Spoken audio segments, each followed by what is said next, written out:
Assalomu alaykum mahalladoshlar. Mana keyingi obyektimiz olov yoqish boshlaydi, xudo xolasa. Tayyor bo'ldi. Bismillah deb mana qo'shdik.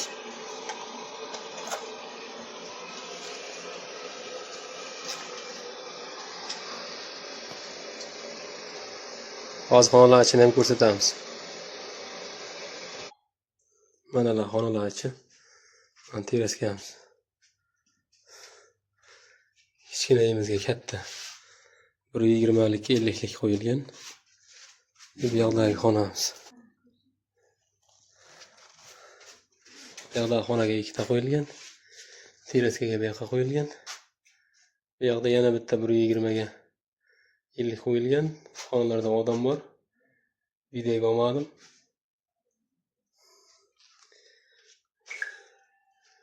Videoning kamchiliklarimiz hozir.